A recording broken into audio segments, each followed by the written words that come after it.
tulina mukulembeze wa ggwanga His Excellency Kyagulanyi Ssentamu Robert Bobi Wine era nga President amaze okuba nga asakira Abannayuganda abaagala enkyukakyuka, abaagala eggwanga lino libeere ery'enjawulo, abaagala Uganda etambulire ddala nga bw'erina ottambula. Kyagulanyi Ssentamu Robert Bobi Wine gy'ali mu ggwanga erya UK ate tebikomye bukomye awo. President w'eggwanga omulonde yalonda Abannayuganda agenze mu maaso n'okubanga ensonga azitambuliza ddala nga bw'alina zitambuza era nga buli kimu akikolako nga bwe kirina okukola. Twongera obajjukiza abantu baffe nti Pulezidenti Kyagulanyi Ssentamu Robert Bobi Wine ku lw'eggwanga lyaffe ne Uganda buli kimu agenda kitambuza ddala bulungi. He heads the National Unity Platform, which is the country's largest opposition party, and he was elected to Parliament in 2017. As a singer, Bobi Wine's music has focused on social justice issues. He's been blocked from performing, however, since 2018, his music considered a threat to the political establishment.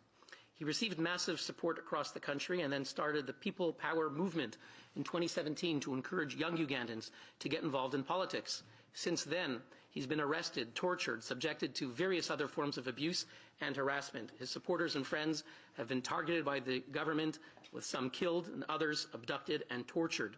Bobi Wine was a presidential candidate in Uganda's most recent election, which has been described as the most violent and least fair in the country's history. He was placed under house arrest, denied access to food or water. Now, I see that on social media there's tremendous excitement that you're here at the United Nations and that your followers refer to you as Mr. President. You have the floor. Mic check 1 2 1 2. Thank you very much for having me. I'm very honored and privileged to be here, not just for myself, but to highlight the plight of the people of Uganda and many people in the world that face the same that we are facing in Uganda. My name, like you said, is Kyagulanyi Ssentamu, although I'm more popularly known by my stage name as an artist, Bobi Wine. I'm a musician, an activist, and also political leader. And yes, I challenged General Museveni in the 2021 election, which turned out to be the most violent election, not just in the history of Uganda, but in all elections that I've seen, because I had to campaign with a bulletproof vest and a ballistic helmet. I survived 3 assassination attempts in 3 weeks by the police and military. On the campaign trail, my entire campaign team was arrested and incarcerated without charge. Many were tortured, and many are actually still in detention. On November 18th, 2020, I was arrested, and when people protested, the military went on rampage and shot and killed hundreds of protesters, although the regime in Uganda only acknowledged 54. Thousands of our supporters were abducted by unmarked military trucks. Many of them showed up dead on the roadside and in the woods. Many of them returned with severe torture marks and horrifying stories. Women were raped, men were castrated, and others, terrible things are happening to them. Many are still missing up to today, and like I said, many are dead. Many are detained without charge up to today. This did not just happen and stopped in the campaign season. It is still going on as we speak right now. Many political prisoners are held without charge, and this includes 2 members of parliament from my party and a young mother who was taken away and left her breastfeeding baby behind. I could go on and on and on, but it's important for me to highlight that as we speak right now, the mineral-rich region of Karamoja is facing bombardment. Hundreds of extrajudicial killings are ongoing. Houses are being burnt and women are being raped.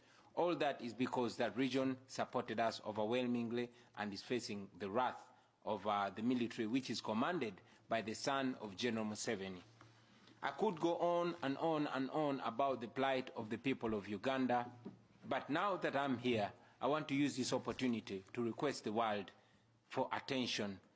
Every time we speak, because we cannot find justice in Uganda by local methods, we tend to highlight our plight to the international community, although when we do that, General Museveni brands us as agents of the West and agents of colonialism. But I request the world for attention. If we get just a fraction of the attention that other regions get, we believe that would be a healing process for us, ladies and gentlemen. Just like Putin is doing in Ukraine, just like Putin has been tolerated by the international community, General Museveni has been tolerated for far too long. And the detriment of democracy and human rights is the tolerance of the world's democracies for dictators. Just like Putin had to start a war to win attention and ratings in his country, just last month, Uganda faced a verdict from the International Court of Justice, having raided the Democratic Republic of Congo and plundering and murdering and raping women there.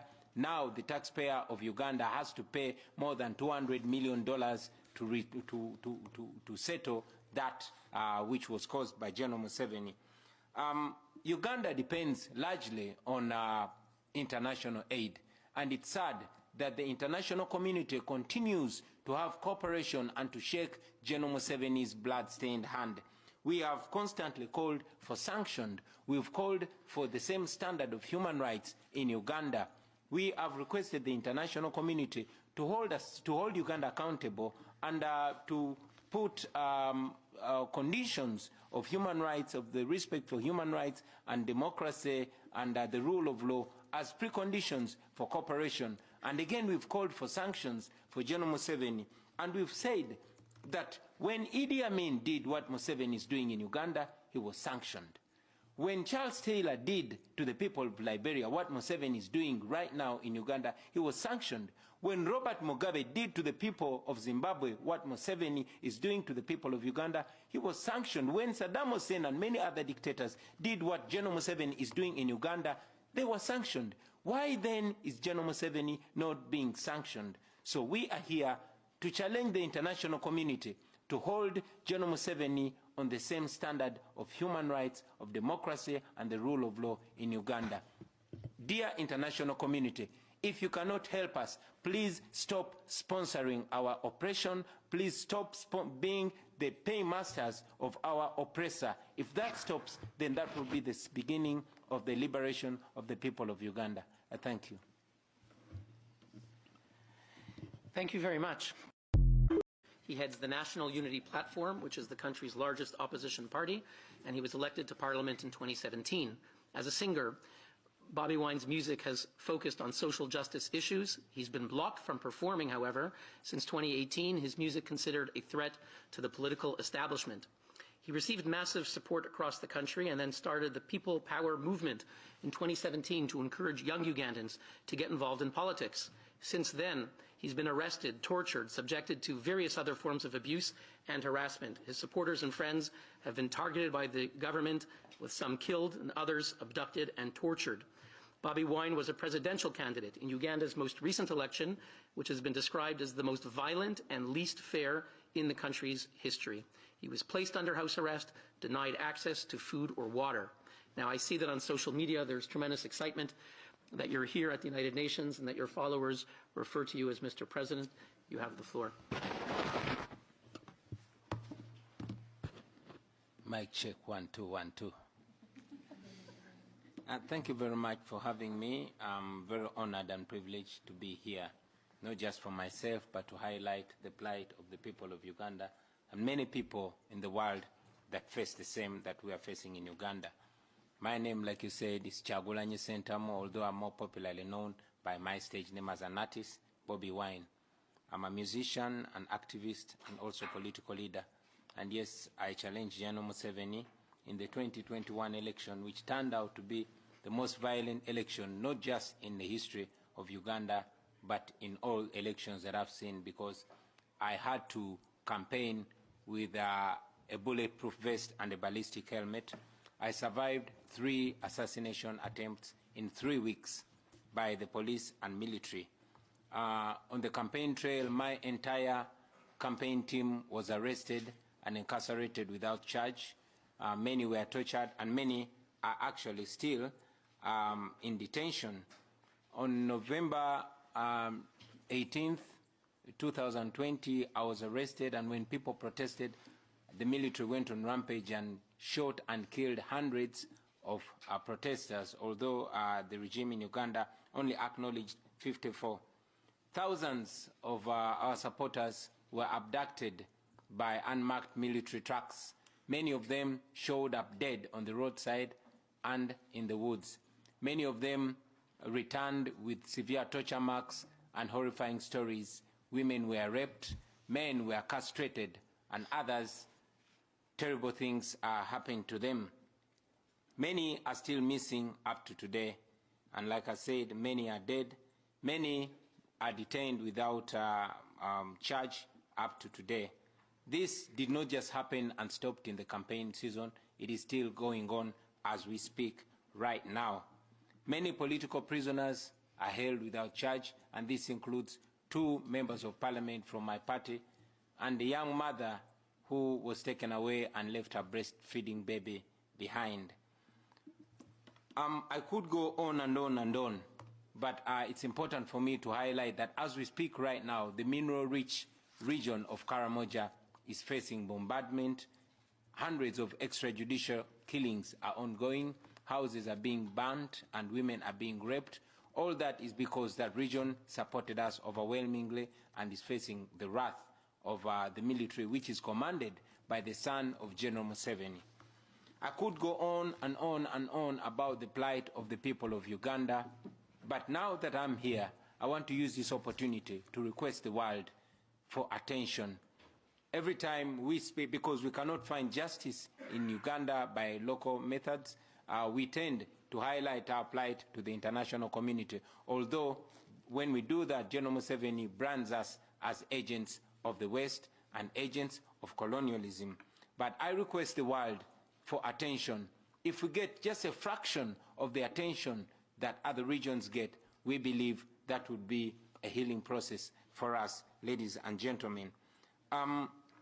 Just like Putin is doing in Ukraine, just like Putin has been tolerated by the international community, General Museveni has been tolerated for far too long. And the detriment of democracy and human rights is the tolerance of the world's democracies for dictators. Just like Putin had to start a war to win attention and ratings in his country, just last month, Uganda faced a verdict from the International Court of Justice, having raided the Democratic Republic of Congo and plundering and murdering and raping women there. Now the taxpayer of Uganda has to pay more than $200 million to settle that which was caused by General Museveni. Uganda depends largely on international aid, and it's sad that the international community continues to have cooperation and to shake General Museveni's blood-stained hand. We have constantly called for sanctions. We've called for the same standard of human rights in Uganda.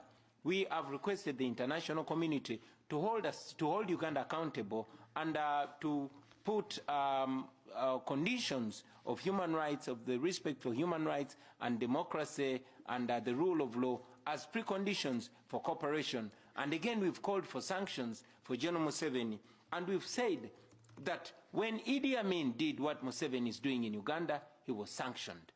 When Charles Taylor did to the people of Liberia what Museveni is doing right now in Uganda, he was sanctioned. When Robert Mugabe did to the people of Zimbabwe what Museveni is doing to the people of Uganda, he was sanctioned. When Saddam Hussein and many other dictators did what General Museveni is doing in Uganda, they were sanctioned. Why then is General Museveni not being sanctioned? So we are here to challenge the international community to hold General Museveni on the same standard of human rights, of democracy, and the rule of law in Uganda. Dear international community, if you cannot help us, please stop